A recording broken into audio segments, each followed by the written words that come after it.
Bismillahirrahmanirrahim. Assalamu alaikum dear student.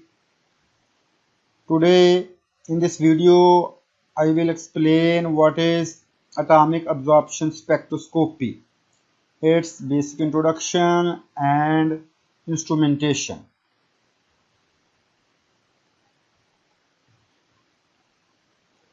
So the content of the video are introduction, history of atomic absorption, spectroscopy, principle, Beer-Lambert law, instrumentation, and the sources used in AAS, analyte, atomic source, and the detector. First, what is the definition of atomic absorption spectroscopy and which elements are detected by using this spectroscopy? First, what is absorption? Absorption is actually the process in which the intensity of beam of electromagnetic radiation is attenuated in passing through a material medium by conversion of the energy of the radiation to an equivalent amount of energy appearing within the medium. The radiation energy is converted into heat as some other form of the molecular energy. As you see in this diagram, this is the incoming radiation which fall on a material. Some of the amount of energy will be reflected back, some are passed through and some are absorbed. So we are dealing with this absorption of radiation. What happens when an atom absorbs the energy? So this is the atom in a ground state and we fall a light energy on this atom. They are changed into excited state from ground state to excited state by absorbing a characteristic amount of energy, and this is called absorption. Here this is the ground state. When atom absorb the energy, the electron are excited and change into the other orbit. So this is excited state of the atom and this is the ground state of the atom. Further, when a light of specific wavelength fall on atom in a vapor state or in gaseous state, it will absorb the radiation and change into excited state. Two phenomena will be followed. One, they emit the radiation and it is called photoemission and they again change into ground state. And when they absorb the radiation, it is called photoabsorption. So photoabsorption and photoemission.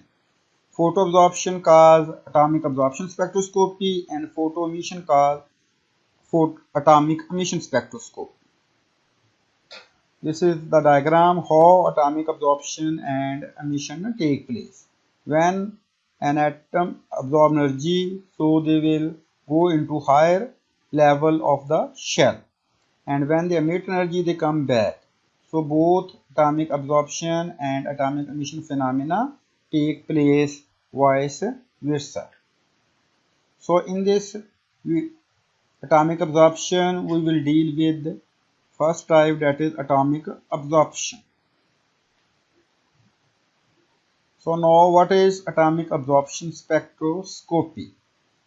Actually it is a spectroanalytical procedure for the quantitative determination of an element using the absorption of optical radiation by free atom in a gaseous state. Atomic absorption spectroscopy is based on the absorption of light by free metallic ion. Atomic absorption method measure the amount of energy in the form of photon of light and thus change in the wavelength absorbed by the sample. Atomic emission spectroscopy was first used in an analytical technique, but they have very few elements which can be detected by atomic emission spectroscopy. By using atomic absorption spectroscopy, they have more advantage that we can determine 70 elements with this technique directly in solid sample via electrothermal vaporization, and it is used in pharmacology, biophysics, archaeology, and toxicology research. Atomic absorption is the determination of presence and concentration of the metal in a liquid sample. Mostly transition metal are determined, but the elements which are detected by using atomic absorption spectroscopy, here you can see that alkali metal, alkaline earth metal, transition metal, and these are some p block element. Mostly they are determined by using atomic absorption spectroscopy.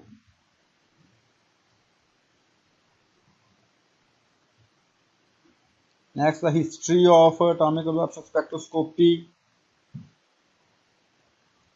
The earliest spectroscopy was first described by Marcus in 1648 by analyzing sunlight as it is passed through a water droplet and thus creating a rainbow. This is the first use of light in atomic absorption. And after that, in 1820, David Brewster explained as absorption of light in sun atmosphere.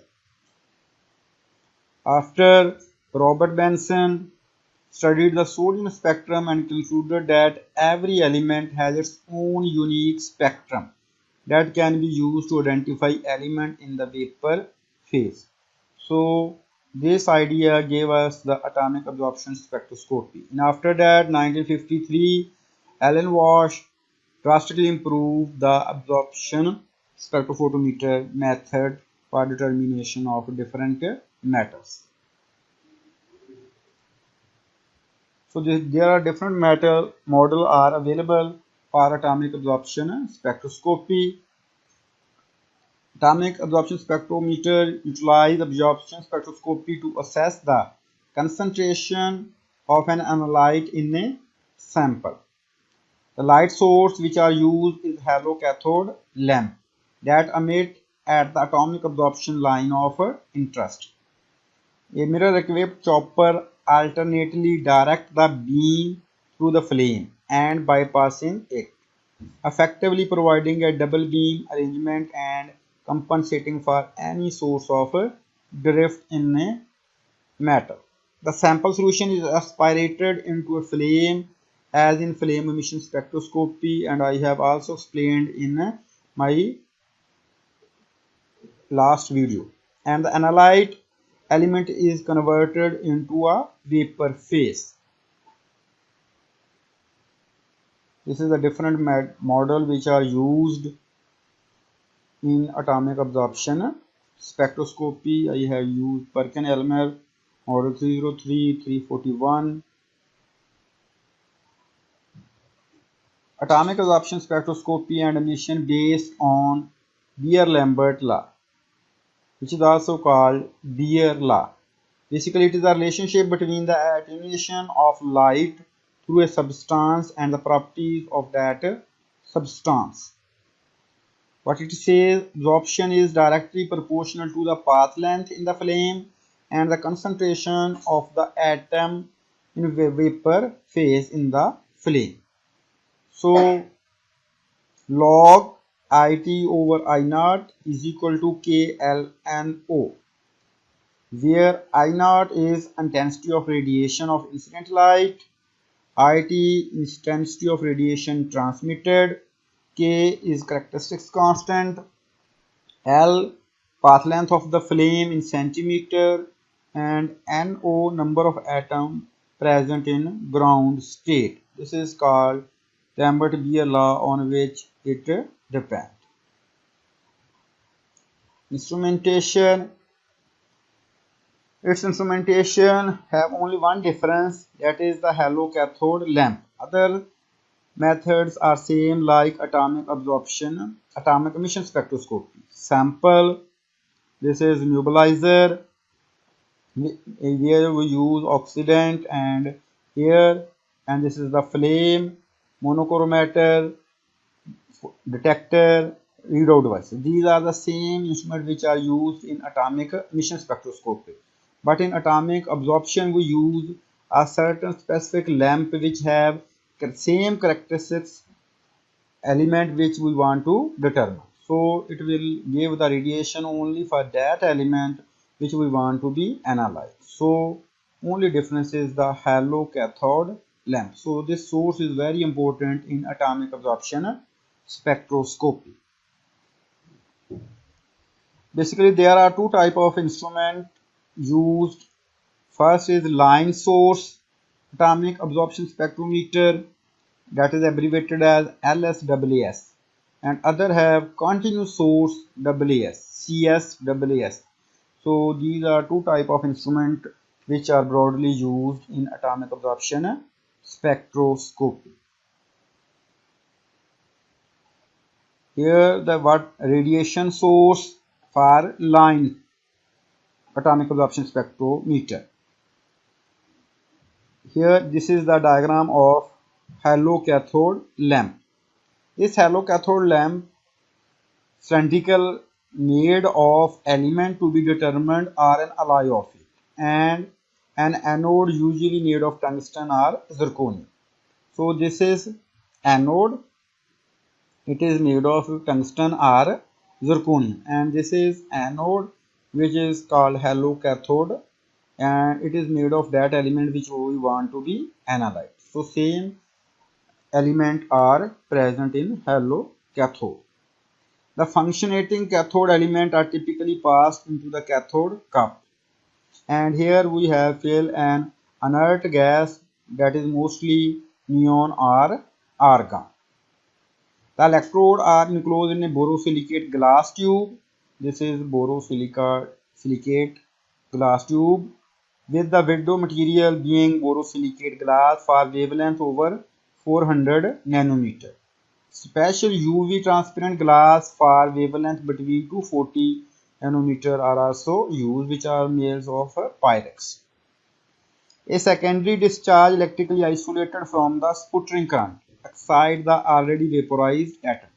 So these atoms are gas fall and these atoms are atomized, and when they are atomized they emit a characteristic amount of light which is used as a radiation source and fall on the sample.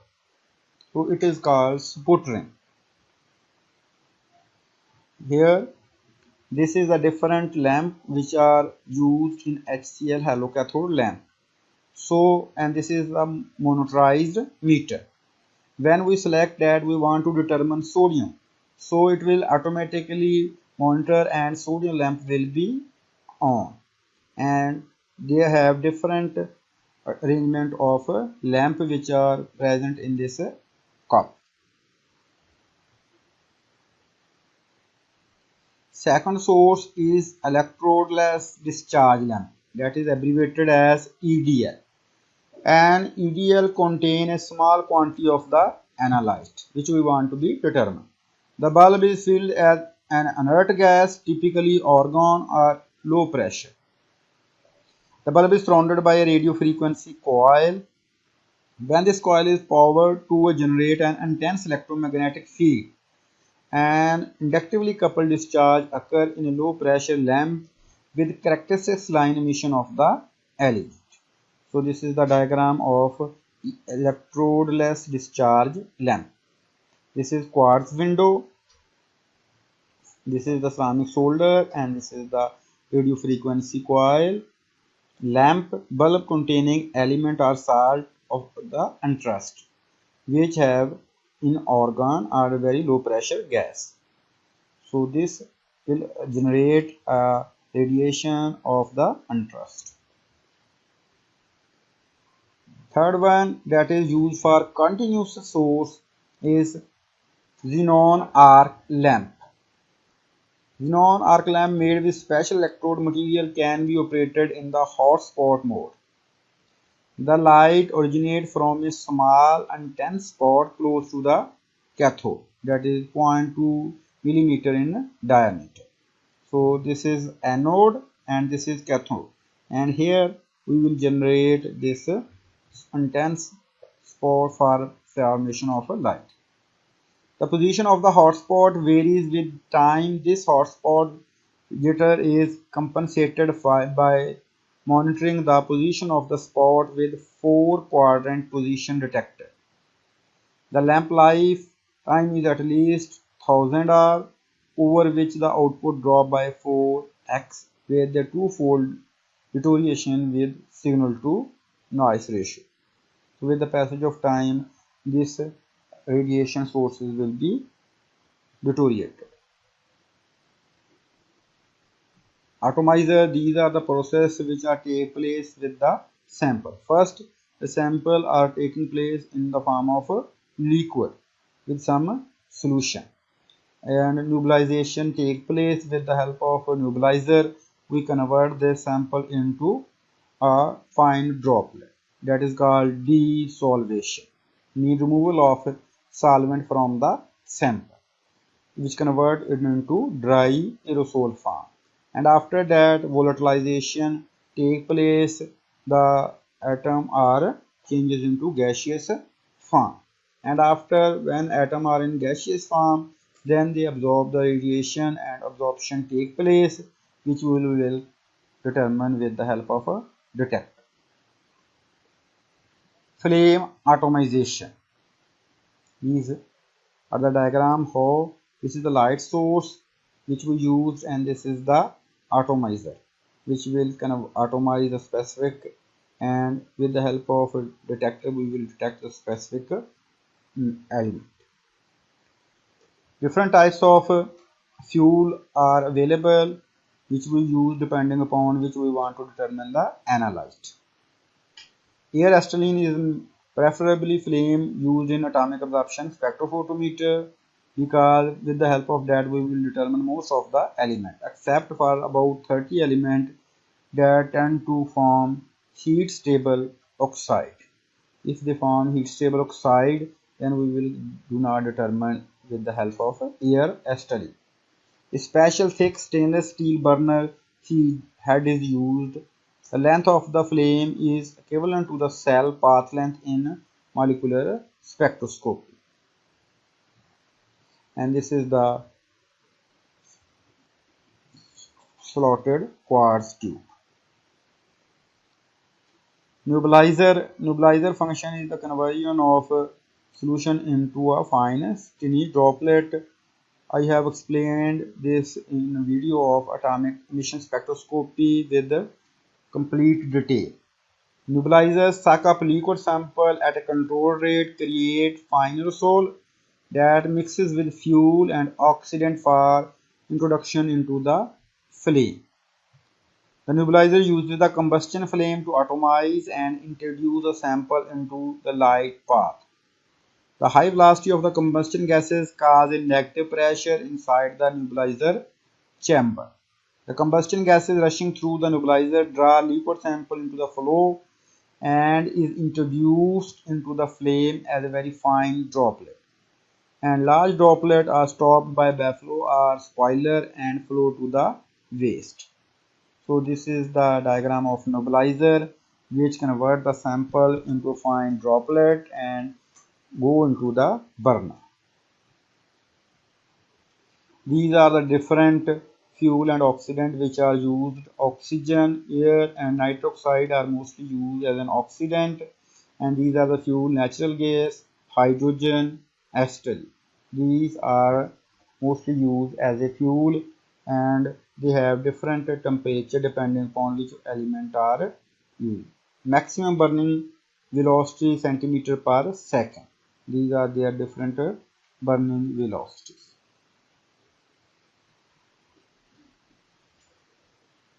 Monochromator for atomic absorption spectrometer. Monochromator function is conversion of polychromator light into single wavelength. The monochromator simply resolves the analytical line from other radiation emitted by the lamp. This can be usually accomplished with a band pass between zero point 0.2 to 2 nanometer.